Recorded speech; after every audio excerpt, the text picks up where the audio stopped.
All right, welcome back. So, we are talking about all of these social justice movements like the New Left, the hippies, the civil rights movement, the anti-war movement as separate crusades. And this is so that we can consider the main arguments of each.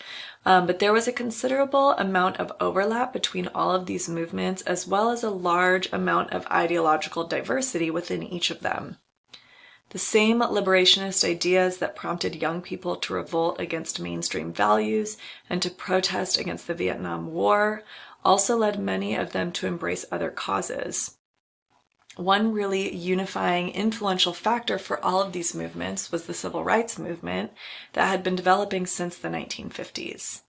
The sit-ins, marches, protests, ideals, and sacrifices associated with the civil rights movement inspired other marginalized groups such as women, Native Americans, Hispanics, homosexuals, and the disabled to demand justice, freedom, and equality. So let's talk about the new feminist movement. The women's movement in the late 19th and early 20th centuries focused on gaining the right to vote. The feminist movement of the 60s and 70s aimed to challenge the conventional ideal of women's domesticity and ensure that women were treated equally in the workplace and beyond. Many women in the early 60s, however, did not view gender equality as possible or even desirable. In 1962, more than 2/3 of women surveyed agreed that most important family decisions should be made by the man of the house.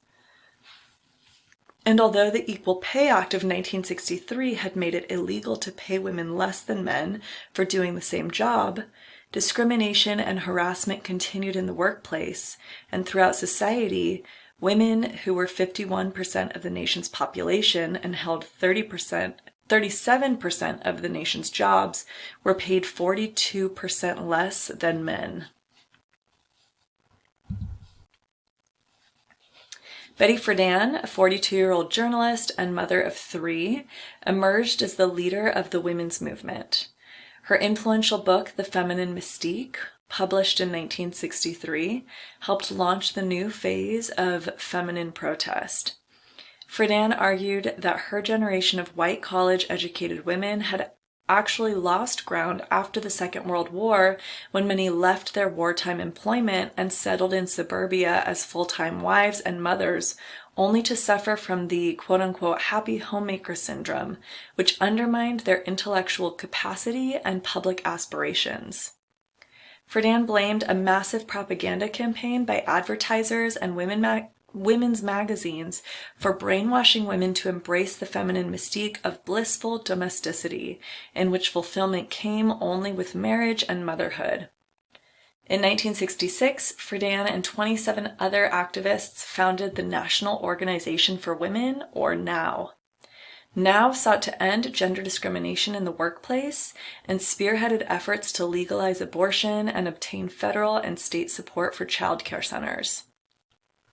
The movement really yielded political success in the 1970s. In the early 70s, members of Congress, the Supreme Court, and NOW advanced the cause of gender equality.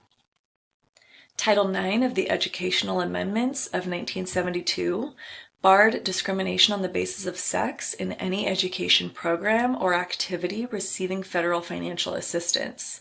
Most notably applied to athletics, Title IX has enabled female participation in high school sports to increase nearly tenfold and almost double at the college level. Congress also overwhelmingly approved an Equal Rights Amendment, or the ERA, to the U.S. Constitution, which, if ratified by the states, would have required equal treatment for women throughout society and politics. So remember, we've discussed the ERA in our discussion of the 1920s by Alice Paul and the National Women's Party. By mid-1973, 28 states had approved the amendment, which was only 10 short of the 38 needed for approval. The ERA was never ratified by the states, as I have mentioned in the past, and we are going to talk about this more next week as we discuss the rise of the conservative backlash against these liberal reform movements.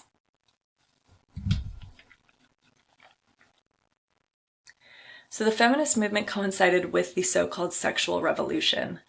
Americans became more tolerant of premarital sex, and women became more sexually active. Between 1960 and 1975, the number of college women engaging in sexual intercourse doubled to 50%.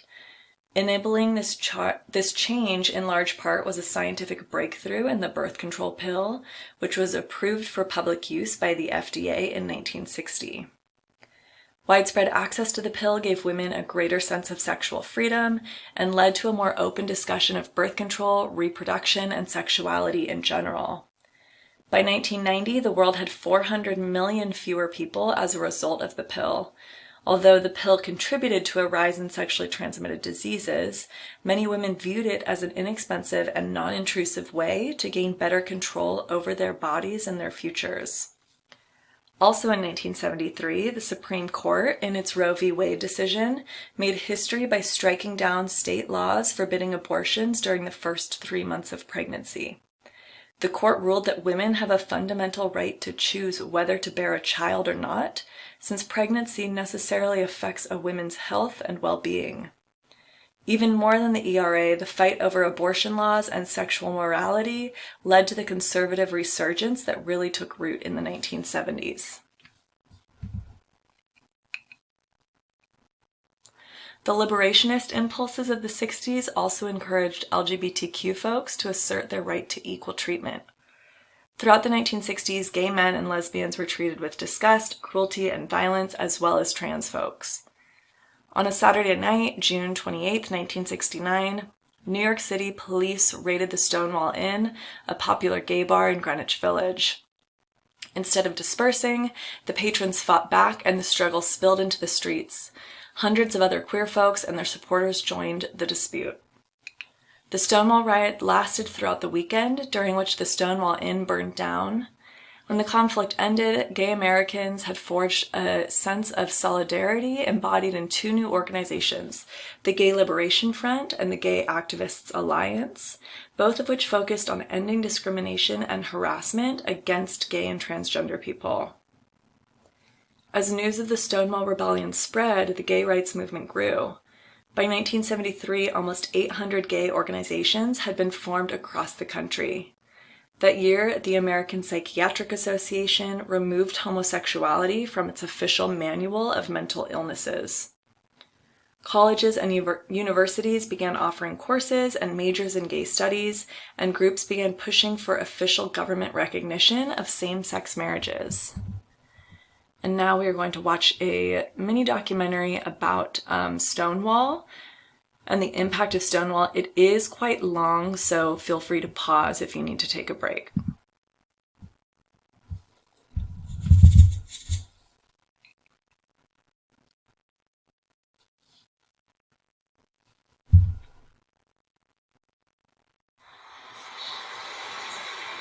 In Greenwich Village, here in New York City, Christopher Park and Sheridan Square and the area around the Stonewall Inn is a place where the LGBT community gathered to celebrate our victories, to mourn our losses, but mostly to protest. It was a place where the community felt comfortable and safe because we were all among ourselves.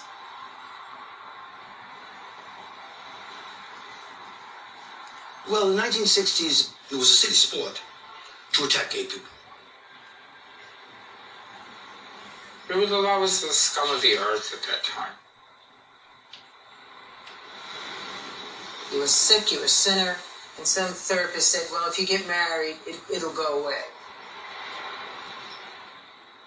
We were thrown into a general category of people who needed to be cleaned up out of New York City.